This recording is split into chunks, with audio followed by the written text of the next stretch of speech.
Welcome back to CoffeeCraft. This is Auntie Sarah. A wonderful beginner crochet project would be a dishcloth because it's small enough for you to complete the project quickly, but large enough that you get to practice the stitches over and over for a few rows. Since dishcloths are used in hot water and you'll be washing them and drying them, it's really important that you don't just pick any kind of yarn. This is a 100% cotton yarn. It's important because cotton can be subject to very high temperatures and it doesn't melt.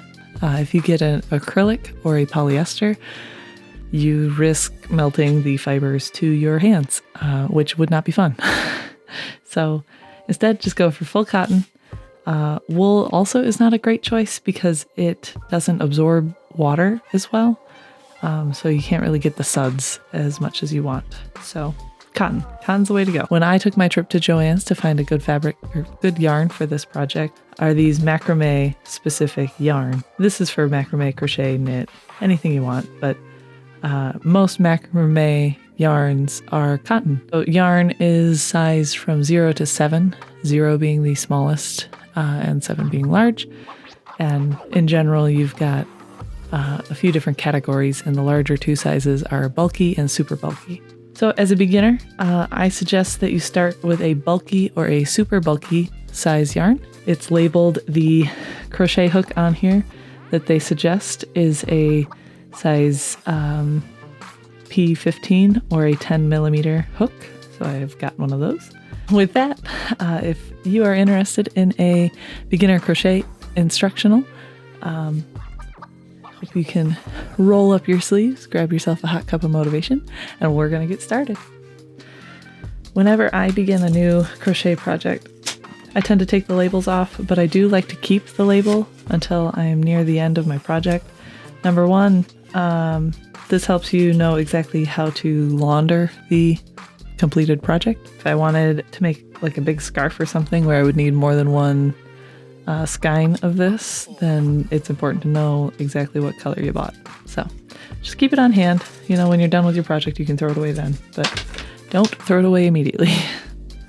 Next, we're going to go ahead and give it a shot on this to show how to find the center yarn. Unfortunately, this is awfully tight in there. Oh, it was that easy. Okay. So if it's not that easy and you've got more bulky yarn, maybe an acrylic skein, just kind of squish it back and forth together a couple times until you can fit a finger on the inside of your skein, and then you can find the end so that way as you pull out the thread, the ball stays where it is, and everything stays wound up really nicely. We're going to start our dishcloth with a slip knot. So we make a circle with the yarn, like so. We take the top thread from the circle, put it underneath the circle, so you can see it crosses through the center, and then we're just going to pull that right up.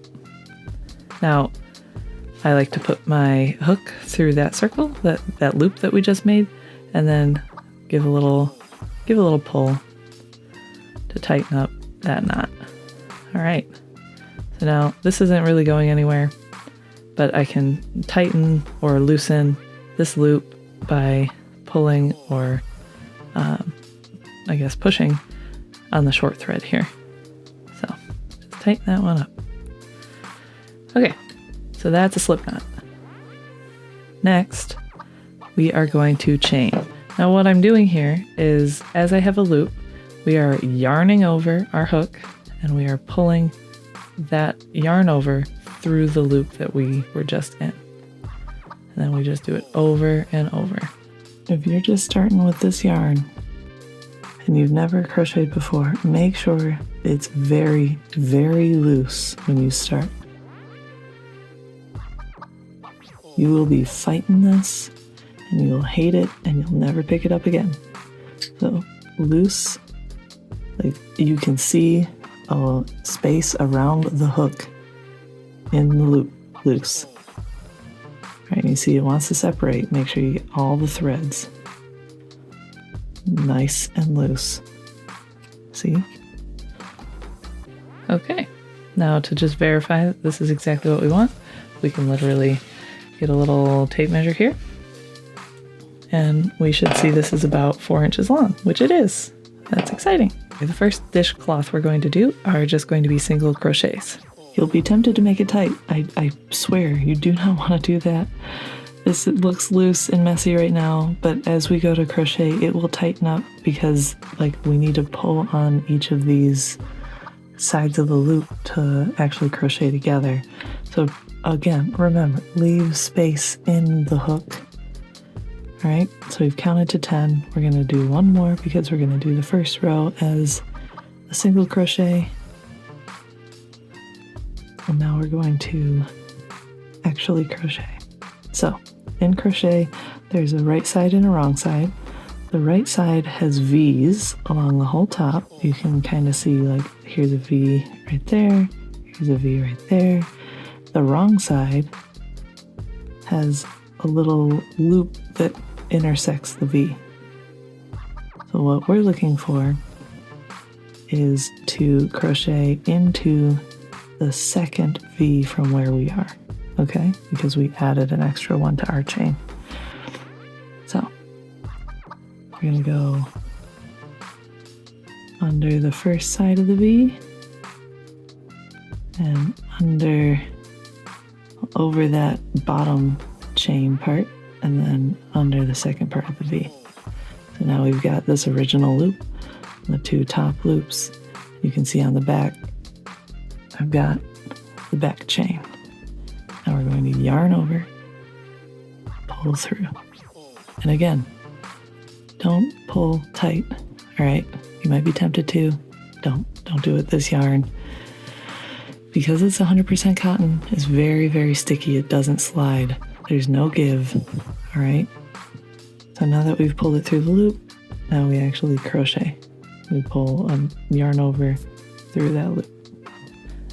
For single crochet, we insert our hook so we have both of the initial loops here.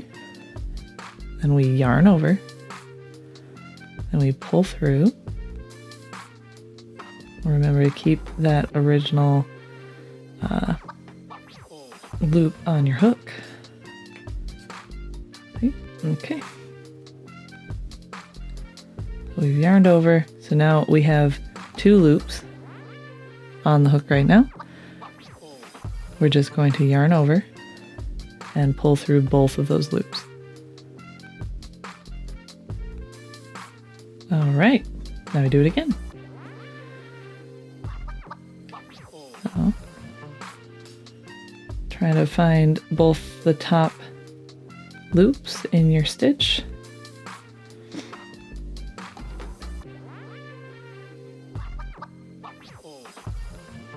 Okay.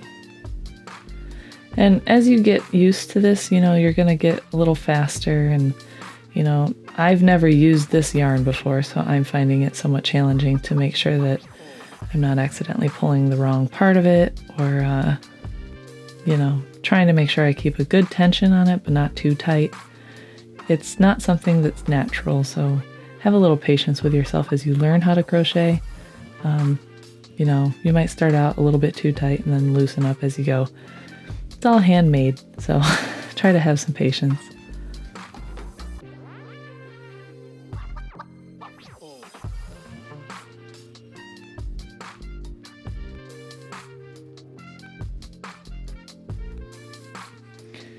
So, the next thing I suggest is once you've gotten to the end of the row, count your stitches. 1, 2, 3, 4, 5, 6, 7, 8, 9. So, now we do it again. So we just chain 1, and we turn around.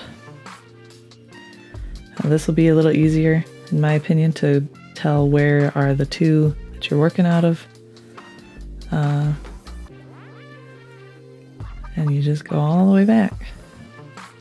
There's 1.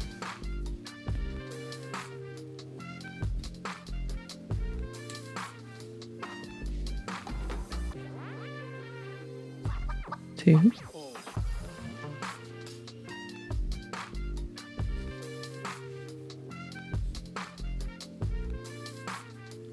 3.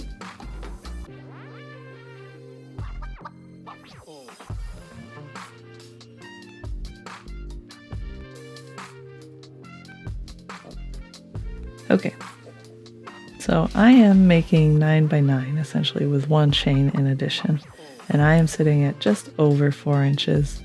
So while that suggestion here was 10 stitches across, 9 stitches seems to work perfectly fine for me. So I'm just going to keep on going.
But the nice thing about starting with dishcloths is, I mean, they don't really need to be perfect. They're going to serve their purpose really well, even if they're not a perfect square. Or if you've missed a stitch somewhere and it's a little knobbly in one place, you know, it's actually going to make it better at its job, right? As if it's, you know, a little rough. So let yourself embrace the rusticness of learning, you know, because it's not going to change the functionality of the piece. And honestly, you just need to do the motion a couple thousand times before you really get it. I know in my youth, I tried to crochet a couple times or knit a few times, and it never really stuck with me. Probably not until after college, honestly. And, you know, ever since then, I've done a few different projects that I'm pretty proud of. But, you know, you just got to do what's interesting to you and keep that in mind.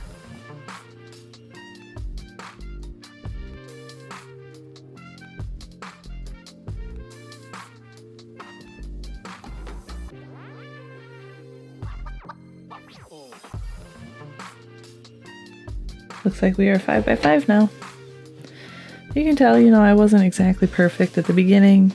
That's okay. It's a washcloth. If you really hate that, you can always unhook everything and yank it all apart and do it again. That's just more practice, and if that's what you want to do, that's good with me. But I think that this looks good to me, so I'm ready to start casting off, essentially. So to do that, we're going to do a slip stitch again at the end here. So I'm just going to chain one more on our thing. I'm going to cut the yarn, and we are going to pull all the way through. And just give it a nice pull here. Make sure it won't really come undone. And then we are just going to weave this in through the end. So just grab your hook, pull that loose end through your piece. We're going to just do that all the way across.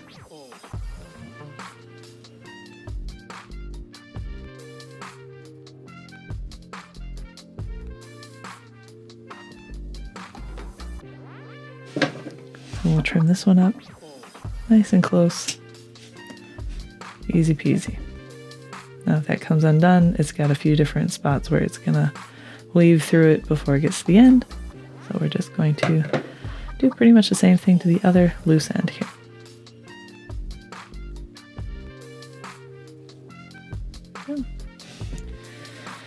Okay. So, one washcloth done. We also have a socials channel. If you do make this project, feel free to check out the description to find our Instagram and share your pictures with us. I'd love to see your creations, and I'd love to hear who inspired you to create it. This was one of the videos in the series, and next time we're going to go over another stitch and really just focus on that one. So until next time, I look forward to crafting with you again. I hope you have a great day. All right, bye-bye.